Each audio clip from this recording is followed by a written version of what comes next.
exactly how old was the Earth?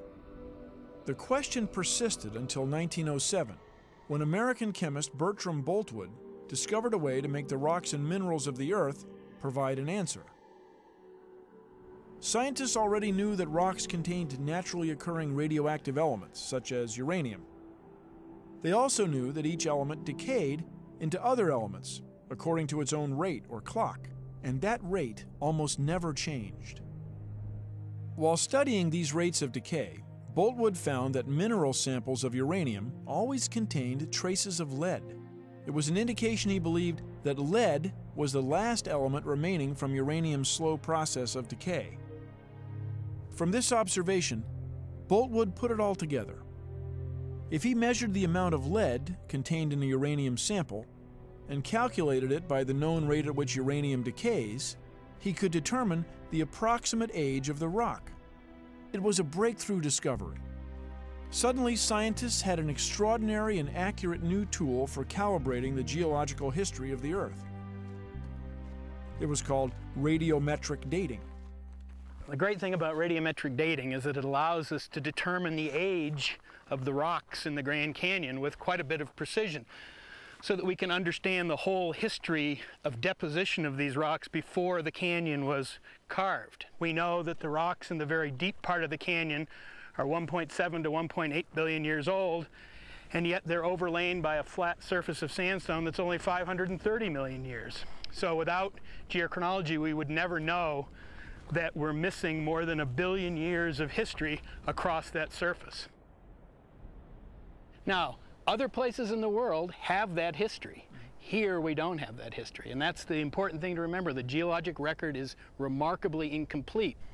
So a century ago, geochronology, time in the Earth, a century ago, what was it, an accuracy of 10%, 50%? 100 years ago, we didn't even know what we were dating, so uncertainties were much, much larger. They were getting dates of around 2 billion, which, of course, was a huge breakthrough in terms of understanding how old the Earth was, but it was only half of the true age of the Earth. And it really wasn't until the 1950s that people began to date meteorites that we began to realize that the Earth was probably 4.56 billion years.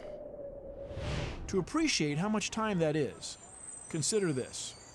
If we compare the entire history of the Earth to a span of 24 hours, 1 million years would go by in about 30 minutes, which means that the entire epic story of human civilization would be over in less than 1 second. Not even a tick of the clock. So why is this so important?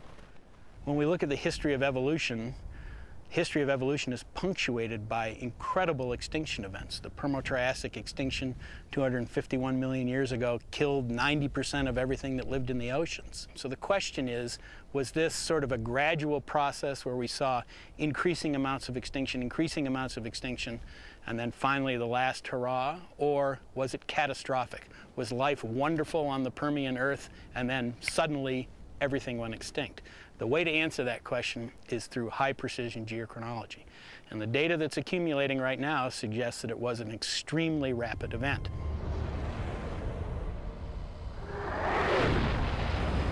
So as soon as you say a rapid event, the one model we have that works very well is impact of an asteroid.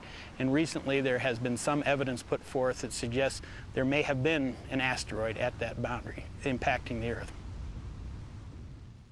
The other aspect of extinctions that's really important, and to some people even more exciting than understanding the extinction itself, is what happens to the ecosystems. How long do they take to recover? When you wipe everything out, it's like resetting the whole evolutionary clock, and then you allow new things to fill the ecosystems that were completely obliterated.